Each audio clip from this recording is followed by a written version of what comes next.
যদি কোনো ব্যক্তি 4 রাকাত নামাজে প্রথম বৈঠক না করে দাঁড়িয়ে যায় সেক্ষেত্রে করণীয় কি? 4 রাকাত নামাজের প্রথম বৈঠক অর্থাৎ দ্বিতীয় রাকাতের বৈঠকটা না করে কেউ ভুলে দাঁড়ায় গেল, এরকম যদি করে ফরজ নামাজে, তাহলে শেষে সেজদায়ে সাহু দিলেই হয়ে যাবে। যদি দাঁড়ায় গেছে তাহলে এখন আর উল্টা বসার দরকার আর নাই।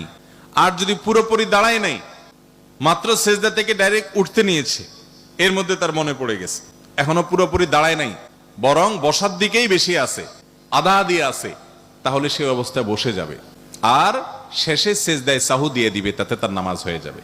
আর যদি সে দাঁড়ায় যায় তারপরে মনে পড়ে, অনেক সময় দেখা যায় ইমাম সাহেব ভুলে দ্বিতীয় রাকাতে দাঁড়ায় গেছে, পেছন থেকে মুক্তাদি লোকমা দিছেন, তো লোকমা দিলে তখন ইমাম সাহেব দাঁড়ায় যদি গিয়ে থাকেন আর বসতে যাবেন না, নামাজ শেষ করে ফেলবেন এবং শেষে সেজদায়ে সাহু দিবেন, নামাজ হয়ে যাবে।